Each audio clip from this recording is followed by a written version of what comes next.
The famous buddy heater. And these things are all over the place. Tons of people have them.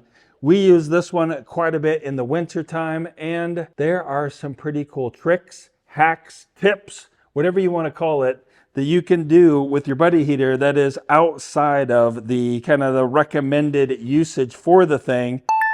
I wanted to share those with you today and actually test a couple of them out. I haven't tested it before, but I've seen them do them on YouTube, and you know, they make it look really cool and they make it look like it's just so simple. But sometimes I kind of doubt whether these YouTubers are showing you stuff like that's real or if they're just trying to follow trends and like be cool. So we're going to actually test it out and see if it really works for real. Okay. First of all, a couple hacks, right, that are just super simple that are within the manufacturer's recommendations. You know, these things are kind of expensive to operate.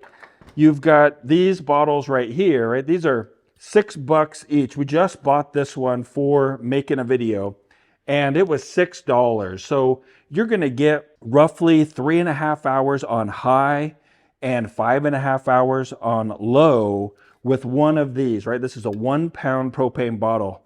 And to me, I don't know, that seems kind of expensive. I don't use it as much as I would like to because I feel wasteful spending $6 to run this thing for half a day. So the first hack that you can do is upgrade to the Mr. Heater Fuel Keg and their refueling system right here. And by the way, guys, none of the stuff that we're going to be talking about today is sponsored. I purchased all of this with our own money, and it's just stuff that I like to use and I like to experiment with, and thought we'd test out some stuff that we see on YouTube and see if it actually works. It is a little bit of money, about $18 for this guy and about $30 for this. So, you know, you're looking at close to $50 to be able to refill these. But again, $50 for this and then refill it for like 60 cents, right, off of a 20-pound propane bottle. So for me, it really makes sense to do it that way rather than just keep buying these and throwing them away. Now,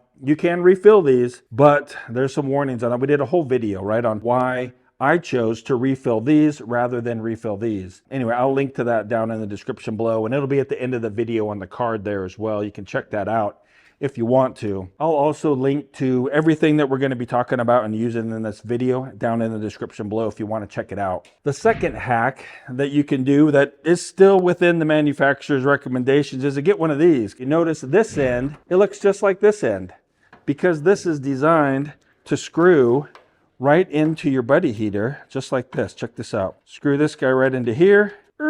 Okay. And then this end goes into a 20-pound bottle. I'm not going to do it because it's inside the house and you're not supposed to use those big bottles in the house. Let's just cruise outside real quick and I'll show you how you could use this and heat a room. Okay.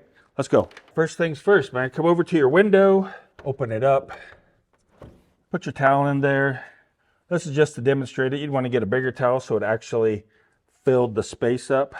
But then just set your buddy heater up here on the windowsill and run this guy outside. Close that down. You got your window sealed up there so you're not letting a bunch of cold air in. And yet your buddy heater is right here on the windowsill. You could also pull it out further and like set it on a chair or a small table or something like that. We've got some pretty big window ledges there, so we'll just do that. Then we grab our 20-gallon tank here, and it is snowing good today. Look at that. Oh yeah. So we come over here, we grab our end of our hose here, screw it on to our tank, open it up, and we go back inside. Now the reason they don't want you to use that 20-pound tank in the house is because, well, if it leaks, that's a lot of propane leaking inside your house. End up blowing yourself up or something. All right, let's see if it works. Pilot lit. I don't know if you can see that. Picking, pilot light's going. So we'll just hold this down for a minute. All right, so there you go, right? We are heating with our 20-pound bottle out there. And so on high, right, if we'd get 3.5 hours off of a 1-pound bottle, how many hours would we get off of a 20-pound bottle?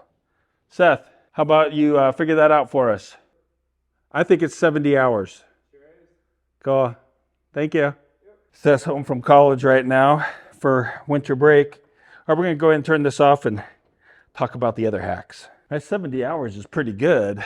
Although the only problem is it's not very portable and you're not supposed to use it indoors. Probably a lot of people do, but I wouldn't recommend it. All right, so what's our next hack here? Now these ones, they go outside of the recommended usage. I don't think they're dangerous or anything, but you're just not gonna find it in the instruction book. So we'll go ahead and hook this guy up. All right, so what we can do is cook on this thing actually. All right, so what we want to do to be able to cook on this, at least what I've seen, I haven't tried it yet, is you pop this guy out of here, right, and then this comes out. So from there, right, now you're not safe, right? Not the way that the manufacturer designed it anyway. You take this and you put it into the holes that the top one came out of. That doesn't work. Maybe you gotta flip it over this way. Oh yeah, okay. So now then, look at that, right? You've got a grate up here that you're supposed to be able to cook on. So we've got a pot. Will it hold an empty pot? Yeah, it'll hold an empty pot.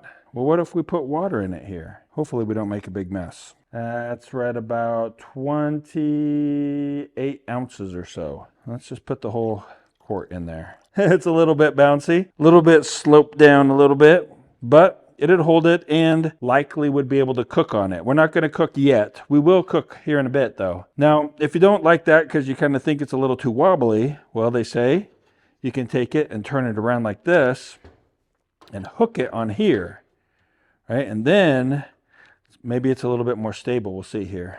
Put our pot back on there. Yeah, man, that's pretty good. It is a little wobbly and it is sloping down just a little bit. You could probably bend this some, but then it might be hard to get back on. For me, I like it and I would do it, but you don't have any protection here, right? Like the cat comes up and rubs his tail up across there. He's gonna catch on fire and run away and burn your house down or something. Let's put this back on and we're gonna try the third method that they showed and see how that does. Then we'll try to cook with that one if it works. If not, we'll go back to this one and try to cook with it. Oh, come on. The third method, they said, man, you get one of these. This is like a paint roller. You put it in a plastic bucket of paint and then you can use your roller on here. It's like $2 at Home Depot. That's where we got it. Like I said, I'll link to this. If I can find it on Amazon, I'll link to it. You can just order it and get it if you want. But supposedly you hook it on there, you can set your pot on there. This thing here, I think, I don't know, man, when they showed it on their videos, they just like set it up there and it worked. But if we put weight on it, look at that. See that? How that slides up like that? That doesn't seem very good to me. So we're gonna fix this one up a little bit. It doesn't work like they showed. Let's see what we can do. I got an idea here. I was looking at this earlier before I made the video to see how it would work. And we're gonna try something out. First off, we're gonna straighten these up. It's because this rocks like that, right? So my idea is that we bend this, actually bend it up to a 90. Right? And then we come under here and we look. So we mark it here where we want to bend it. Now then, we're going to bend it over. See if that works. Yeah. Then we bend this the opposite way. Put that one under there. And that holds it. Yeah. So we'll do this one. There we go. Then we bend this one up. There we go. Yeah, that's my take on it. Now we can put our water on there. A little bit of bounce, but not as much as before. Just gotta, if we could adjust these just a little bit here to get it even leveler.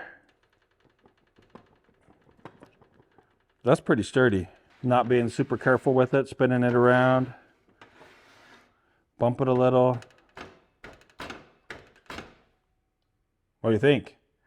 I think that's pretty good. All right, well now we need to cook on it, right? We gotta see if it actually works. So we got our stopwatch here. Go ahead and get the pilot going. And high. So our water temperature, we're at 60 degrees. Put our lid on, I guess, make it go faster. Oh, start the stopwatch. All right, there we go. We'll see how it does. I kind of got messing around on the computer and didn't see here, but check it out, man. Rapid boil, cooking. It's kind of coming down a little bit now that I took the lid off. But we're definitely boiling, right? 24 minutes. Probably was more like 23 or 22 minutes. Can you cook on the buddy heater? Absolutely. For sure, you can cook on there. Let's go ahead and get this guy off. So is this thing pretty versatile? I'd say so. You know, I mean, not only do you have your heat, but you can cook on it as well. And, right, this thing is holding up really good. One concern is that this would get too hot and melt the handle. And so we just boiled that water 24 minutes running strong on high. It melted the handle a little bit right here.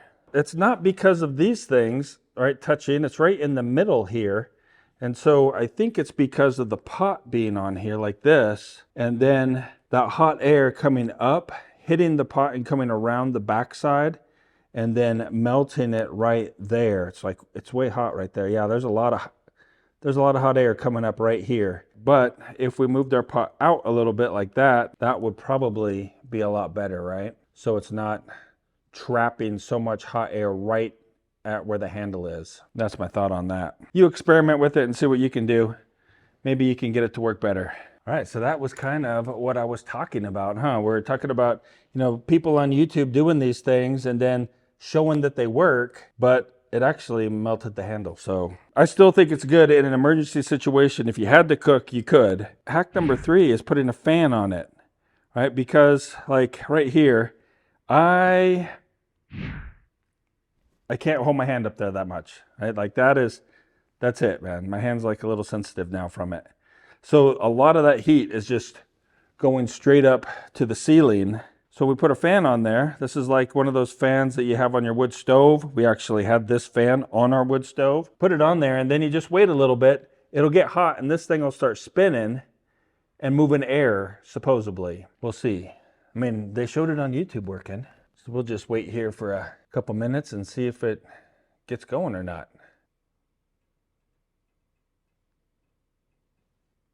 Oh, there it goes.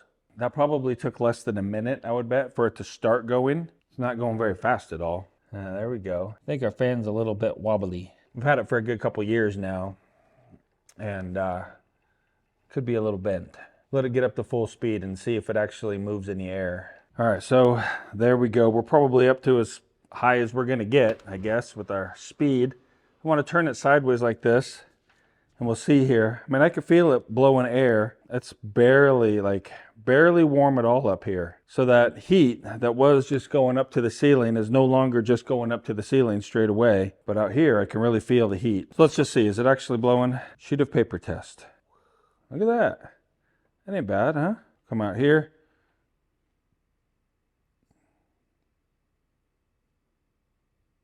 Blowing pretty good. I mean, for a fan that takes no power at all, because this fan doesn't take any batteries, you don't plug it in or nothing, it just runs off of the heat. Somehow, scientists got together and figured out how you can run a motor just off of heat.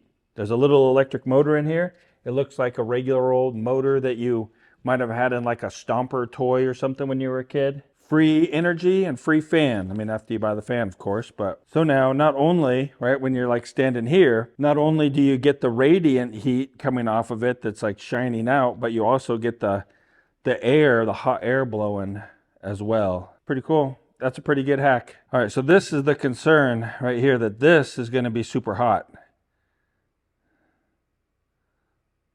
But it's not. I mean, I can hold it just like that. It's getting warm.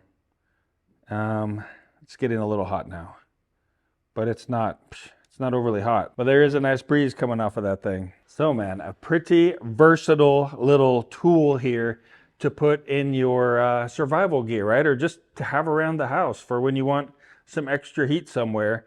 And if you're refilling these fuel kegs, super cheap as well, right? Like 67 cents or something here in my area right now for a pound of propane. We've got a checklist of like preparedness checklist to make a kit. One of the checklists is for your house, right? Like your home base 72-hour preparedness checklist.